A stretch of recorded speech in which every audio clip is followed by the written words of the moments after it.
창세기 40장.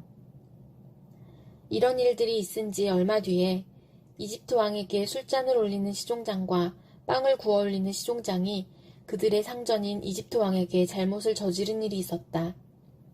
바로가 그 두 시종장, 곧 술잔을 올리는 시종장과 빵을 구워 올리는 시종장에게 노하여서 그들을 경호대장의 집안에 있는 감옥에 가두었는데 그곳은 요셉이 갇힌 감옥이었다. 경호대장이 요셉을 시켜서 그 시종장들의 시중을 들게 하였으므로 요셉이 그들을 받들었다. 그들이 갇힌 지 얼마 뒤에 감옥에 갇힌 두 사람, 곧 이집트 왕에게 술잔을 올리는 시종장과 빵을 구워 올리는 시종장이 같은 날 밤에 꿈을 꾸었는데 꿈의 내용이 저마다 달랐다. 다음 날 아침에 요셉이 그들에게 갔는데 요셉은 그들에게 근심스런 빛이 있음을 보았다. 그래서 요셉은 자기 주인의 집에 자기와 함께 갇혀있는 바로의 두 시종장에게 물었다. 오늘은 안색이 좋아 보이지 않습니다. 왜 그러십니까? 그들이 그에게 대답하였다. 우리가 꿈을 꾸었는데 해몽할 사람이 없어서 그러네. 요셉이 그들에게 말하였다. 해몽은 하나님이 하시는 것이 아닙니까? 나에게 말씀하여 보시기 바랍니다. 술잔을 올리는 시종장이 자기가 꾼 꿈 이야기를 요셉에게 하였다. 내가 꿈에 보니 나의 앞에 포도나무가 있고 그 나무에는 가지가 셋이 있는데 거기에서 싹이 나더니 곧 꽃이 피고 포도송이가 익었네. 바로의 잔이 나의 손에 들려있기에 내가 포도를 따다가 바로의 잔에 그 즙을 짜서 그 잔을 바로의 손에 올렸지. 요셉이 그에게 말하였다. 해몽은 이러합니다. 가지 셋은 사흘을 말합니다. 앞으로 사흘이 되면 바로께서 시종장을 불러내서 직책을 되돌려 주실 것입니다. 시종장께서는 전날 술잔을 받들어 올린 것처럼 바로의 손에 술잔을 올리게 될 것입니다. 시종장께서 잘 되시는 날에 나를 기억하여 주시고 나를 따로 생각해 주시기 바랍니다. 그리고 바로에게 나의 사정을 말씀드려서 나도 이 감옥에서 풀려나게 해주시기 바랍니다. 나는 히브리 사람이 사는 땅에서 강제로 끌려온 사람입니다. 그리고 여기에서도 내가 이런 구덩이 감옥에 들어올 만한 일은 하지 않았습니다. 빵을 구워 올리는 시종장도 그 해몽을 듣고 보니 좋아서 요셉에게 말하였다. 나도 한 꿈을 꾸었는데 나는 빵이 담긴 바구니 3개를 머리에 이고 있었네. 제일 위에 있는 바구니에는 바로에게 드릴 온갖 구운 빵이 있었는데 새들이 내가 이고 있는 바구니 안에서 그것들을 먹었네. 요셉이 말하였다. 해몽은 이러합니다. 바구니 셋은 사흘을 말합니다. 앞으로 사흘이 되면 바로께서 시종장을 불러내서 목을 베고 나무에 매다실 터인데 새들이 시종장의 주검을 쪼아먹을 것입니다. 그러한 지 사흘째 되는 날, 그날은 바로의 생일인데 왕은 신하들을 다 불러 모으고 잔치를 베풀었다. 술잔을 올리는 시종장과 빵을 구워 올리는 시종장이 신하들이 모인 자리에 불려나갔다. 바로에게 술을 따라 올리는 시종장은 직책이 회복되어서 잔에 술을 따라서 바로의 손에 올리게 되고 빵을 구워 바치는 시종장은 매달려서 처형되니 요셉이 그들에게 해몽하여 준 대로 되었다. 그러나 술잔을 올리는 시종장은 요셉을 기억하지 못하였다. 그는 요셉을 잊고 있었다. 마가복음 10장. 예수께서 거기에서 떠나 유대 지방으로 가셨다가 요단강 건너편으로 가셨다. 무리가 다시 예수께로 모여드니 그는 늘 하시는 대로 다시 그들을 가르치셨다. 바리새파 사람들이 다가와서 예수를 시험하여 물었다. 남편이 아내를 버려도 됩니까? 예수께서 그들에게 대답하셨다. 모세가 너희에게 어떻게 하라고 명령하였느냐? 그들이 말하였다. 이혼 증서를 써주고 아내를 버리는 것을 모세는 허락하였습니다. 그러나 예수께서는 그들에게 말씀하셨다. 모세는 너희의 완악한 마음 때문에 이 계명을 써서 너희에게 준 것이다. 그러나 하나님께서는 창조 때로부터 사람을 남자와 여자로 만드셨다. 그러므로 남자는 부모를 떠나서 자기 아내와 합하여 둘이 한 몸이 된다. 따라서 그들은 이제 둘이 아니라 한 몸이다. 그러므로 하나님이 짝지어 주신 것을 사람이 갈라놓아서는 안 된다. 집에 들어갔을 때에 제자들이 이 말씀을 두고 물었다. 예수께서 그들에게 말씀하셨다. 누구든지 아내를 버리고 다른 여자에게 장가드는 남자는 아내에게 간음을 범하는 것이요. 또 아내가 남편을 버리고 다른 남자와 결혼하면 그 여자는 간음하는 것이다.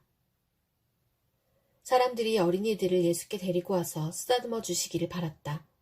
그런데 제자들이 그들을 꾸짖었다. 그러나 예수께서는 이것을 보시고 노하셔서 제자들에게 말씀하셨다. 어린이들이 내게 오는 것을 허락하고 막지 말아라. 하나님 나라는 이런 사람들의 것이다. 내가 진정으로 너희에게 말한다. 누구든지 어린이와 같이 하나님 나라를 받아들이지 않는 사람은 거기에 들어가지 못할 것이다. 그리고 예수께서는 어린이들을 껴안으시고 그들에게 손을 얹어서 축복하여 주셨다.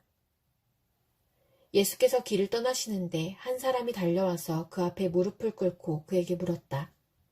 선하신 선생님, 내가 영원한 생명을 얻으려면 무엇을 해야 합니까? 예수께서 그에게 말씀하셨다. 어찌하여 너는 나를 선하다고 하느냐? 하나님 한 분밖에는 선한 분이 없다. 너는 계명을 알고 있을 것이다. 살인하지 말아라. 간음하지 말아라. 도둑질하지 말아라. 거짓으로 증언하지 말아라. 속여서 빼앗지 말아라. 내 부모를 공경하여라. 하지 않았느냐? 그가 예수께 말하였다. 선생님, 나는 이 모든 것을 어려서부터 다 지켰습니다. 예수께서 그를 눈여겨보시고 사랑스럽게 여기셨다. 그리고 그에게 말씀하셨다. 너에게는 한 가지 부족한 것이 있다.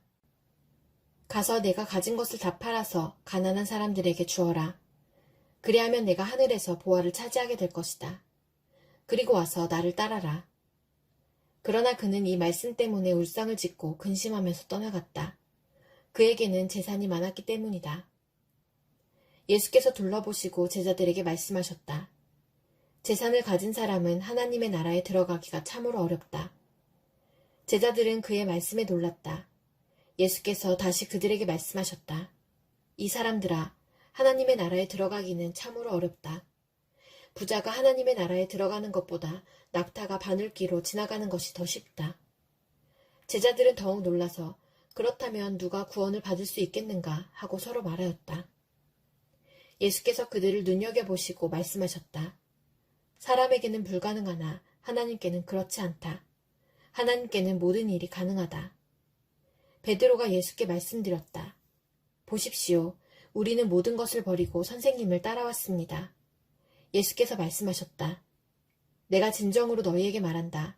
나를 위하여 또 복음을 위하여 집이나 형제나 자매나 어머니나 아버지나 자녀나 논밭을 버린 사람은 지금 이 세상에서는 박해도 받겠지만 집과 형제와 자매와 어머니와 자녀와 논밭을 100배나 받을 것이고 오는 세상에서는 영원한 생명을 받을 것이다.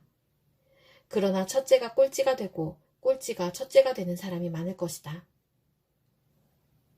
그들은 예루살렘으로 올라가고 있었다. 예수께서 앞장서서 가시는데 제자들은 놀랐으며 뒤따라가는 사람들은 두려워하였다. 예수께서 다시 12제자를 곁에 불러 놓으시고 앞으로 자기에게 닥칠 일들을 그들에게 일러주시기 시작하셨다. 보아라, 우리는 예루살렘으로 올라가고 있다.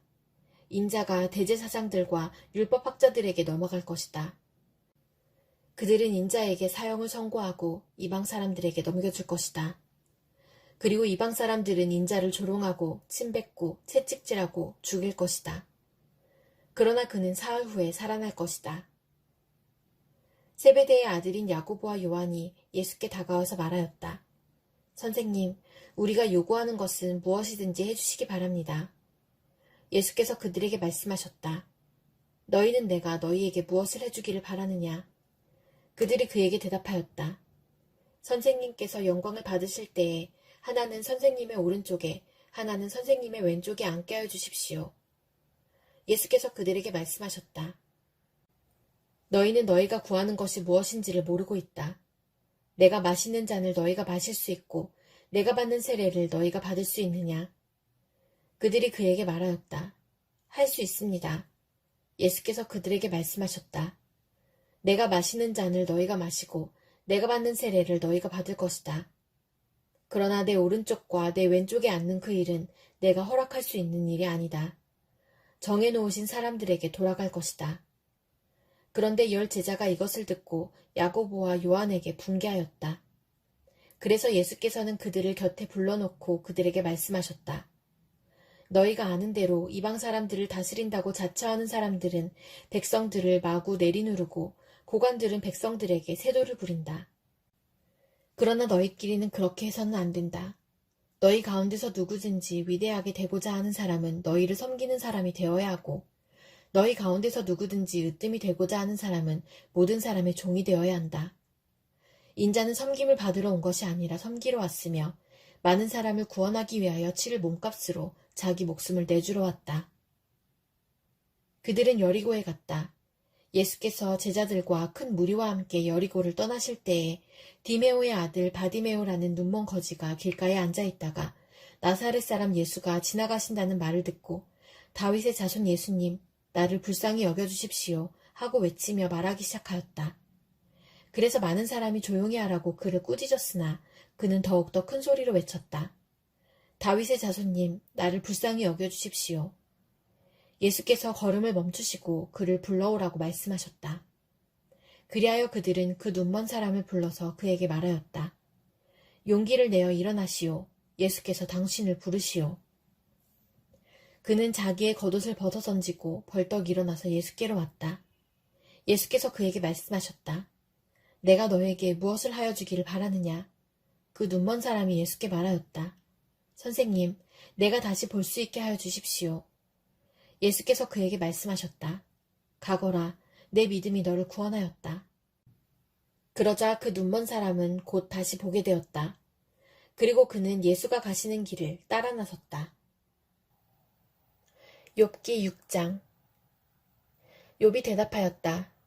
아, 내가 겪은 고난을 모두 저울에 달아볼 수 있고 내가 당하는 고통을 모두 저울에 올릴 수 있다면 틀림없이 바다의 모래보다 더 무거울 것이니 내 말이 거칠었던 것은 이 때문이다.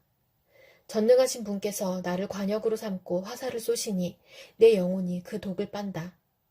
하나님이 나를 몰아치셔서 나를 두렵게 하신다. 풀이 있는데 나귀가 울겠느냐? 꼴이 있는데 소가 울겠느냐? 싱거운 음식을 양념도 치지 않고 먹을 수 있겠느냐? 달걀 흰자위를 무슨 맛으로 먹겠느냐? 그런 것들은 생각만 해도 구역질이 난다. 냄새조차도 맡기가 싫다. 누가 내 소망을 이루어줄까? 하나님이 내 소원을 이루어주신다면, 하나님이 나를 부수시고 손을 들어 나를 깨뜨려 주시면 그것이 오히려 내게 위로가 되고 이렇게 무자비한 고통 속에서도 그것이 오히려 내게 기쁨이 될 것이다. 나는 거룩하신 분의 말씀을 거역하지 않았다. 그러나 내게 무슨 기력이 있어서 더 견뎌내겠으며 얼마나 더 살겠다고 더 버텨내겠는가? 내 기력이 돌의 기력이라도 되느냐? 내 몸이 노쇠라도 되느냐? 나를 도와줄 이도 없지 않으냐? 도움을 구하러 갈 곳도 없지 않으냐? 내가 전능하신 분을 경외하든 말든 내가 이러한 절망 속에서 허덕일 때야말로 친구가 필요한데 친구라는 것들은 물이 흐르다가도 마르고 말랐다가도 흐르는 개울처럼 미덥지 못하고 배신감만 느끼게 하는구나. 얼음이 녹으면 흙탕물이 흐르고 눈이 녹으면 물이 넘쳐 흐르다가도 날이 더워지면 쉬 마르고 날이 뜨거워지면 흔적조차 없어지고 마는 개울. 물이 줄기를 따라서 굽이쳐 흐르다가도 메마른 땅에 이르면 곧 끊어지고 마는 개울. 대마의 대상들도 물을 찾으려 했고 스바의 행인들도 그 개울에 희망을 걸었지만 그들이 거기에 이르러서는 실망하고 말았다. 그 개울에 물이 흐를 것이라는 기대를 했던 것을 오히려 부끄러워하였다. 너희가 이 개울과 무엇이 다르냐? 너희도 내 몰골을 보고서 두려워서 떨고 있지 않느냐? 내가 너희더러 이거 내놓아라 저거 내놓아라 한 적이 있느냐? 너희의 재산을 떼어서라도 내 목숨 살려달라고 말한 적이 있느냐? 아니면 원수의 손에서 나를 건져달라고 하길 했느냐? 폭군의 세력으로부터 나를 속량해달라고 부탁하기라도 했느냐? 어디 알아듣게 말 좀 해보아라. 내가 귀 기울여 듣겠다. 내 잘못이 무엇인지 말해보아라. 바른 말은 힘이 있는 법이다. 그런데 너희는 정말 무엇을 책망하는 것이냐? 너희는 남의 말 꼬투리나 잡으려는 것이 아니냐? 절망에 빠진 사람의 말이란 바람과 같을 뿐이 아니냐? 너희는 고아라도 제비를 뽑아 노예로 넘기고 이익을 챙길 일이라면 친구라도 서슴지 않고 팔아넘길 자들이다. 내 얼굴 좀 보아라. 내가 얼굴을 맞대고 거짓말이야 하겠느냐? 너희는 잘 생각해 보아라. 내가 억울한 일을 당하지 않게 해야 한다. 다시 한번 더 돌이켜라. 내 정직이 의심받지 않게 해야 한다. 내가 혀를 놀려서 옳지 않은 말을 한 일이라도 있느냐? 내가 입을 벌려서 분별 없이 떠든 일이라도 있느냐? 로마서 10장. 형제자매 여러분, 내 마음의 간절한 소원과 내 동족을 위하여 하나님께 드리는 내 기도의 내용은 그들이 구원을 얻는 일입니다.